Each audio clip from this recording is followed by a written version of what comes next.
Look at me, not with your eyes, with the part of you that knows you're holding back.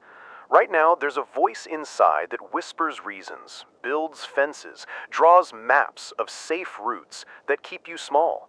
I'll give you one challenge before a single sentence goes by. Decide whether fear controls your calendar, your relationships, your work, your dreams, or whether you will make fear start obeying you. If you keep scrolling, keep nodding, keep pretending the comfort of smallness is fine, nothing changes. But if you lean into this, even a little, what follows will change how you move in the world. Fear is not the enemy, it's a signal, a poorly translated one. Your body reads a thought as if a lion is at the cave mouth, heart racing, breath shallow, judgment fogged. Welcome to the circus of the primitive brain. Fear's original job was noble. It kept you alive when threats were real and immediate. Now it mistakes imagination for attack, exaggerates probability into certainty, and hands you a script written in worst-case scenarios. That script is loud, professional, and convincing, but here's the truth. What it shouts the loudest is rarely true. Understand this. Most of your fear is borrowed, rehearsed, and unnecessary. You inherited it from culture, from family stories, from the worst-case endings you watched as a kid. You rehearse future disasters like an actor who's never met the director. Your mind loves to imagine catastrophe because catastrophe is dramatic. Drama feels realer than the slow, steady work of success. The result is you live as if the catastrophe is certain, and you let that certainty set the limits of your life. You think fear protects you. Mostly, it just preserves the status quo. That cozy cage keeps the soul from stretching. The price of that preservation is paid in small defeats. The book you never write, the conversation you never have, the risk you never take. These are not small prices. They compound. They accumulate until the life you dreamed looks like a painting behind glass, visible, admired by others, untouchable by you. So what is success? Not just some checklist of awards and numbers. Success, in the version that matters, is the alignment of your actions with your deepest aims. It's the quiet confidence that you are living on purpose. When fear is in charge, your aims get sidetracked. When you take command, fear becomes an engine, raw fuel to be redirected, not a jailer with swaggers and keys. Let's break the illusion that fear is an immovable fact. Start by asking one brutal question. What if the story you tell yourself about this fear is false? What if the worst you're rehearsing has less than 1% chance of happening? Your mind will protest. It will offer evidence, but evidence is not the same as destiny. The gap between what you fear and what actually happens is where all human growth lives. Take responsibility. This is the turning point. Responsibility is the muscle that names the problem honestly. This fear exists, and I am choosing how to respond. Notice the phrasing. You are not trying to make fear disappear forever. You are deciding that your actions will not be governed by it. Responsibility is not blame-shame theater.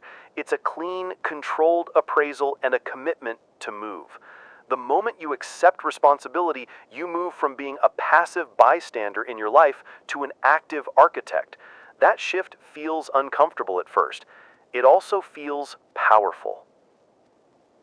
You need a new relationship with your thoughts. Notice them as they arise. Don't invite every anxious narrative into your planning meeting. When a fearful thought shows up, treat it like a scent. Identify it. Name it for what it is, imagination. And then decide, will you let this image of doom rewrite your plan, or will you file it under possible but unlikely and continue building? Practice this daily, in small choices, in petty fears. The more you catch and reroute those stories, the larger the map you will be able to draw for your life. There's a technique that feels almost childish, but works like a scalpel. The 5-minute action. When fear freezes you, commit to 5 minutes of motion in the direction of your goal.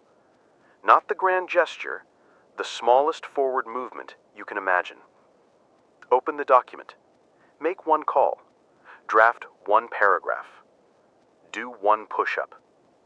The biology of movement shifts the chemistry in your body and proves to your mind that action doesn't equal annihilation. Over time, 5 minutes becomes 15, 15 becomes an hour, and the spiral of paralysis breaks. Imagination is the other side of the coin. You often think imagination is what feeds fear, but imagination is equally the tool that sculpts courage. Rehearse success with the same intensity you rehearse disaster. Visualize not just the victory, but the steps getting you there. Feel the small wins in your body. This trains the brain. As Earl Nightingale put it, you become what you think about most of the time. Use that. Plant a new feed of images, you acting, you learning, you recovering. This is not fake optimism. It's cognitive engineering.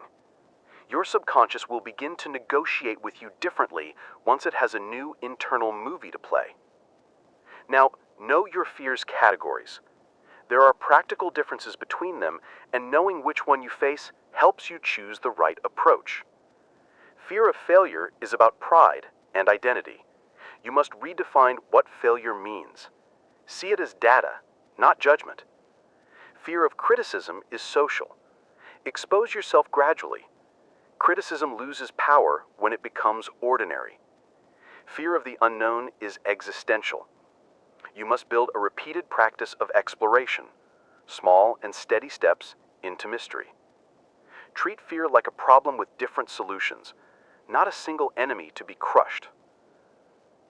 Let's talk about the voice inside, your internal dialogue.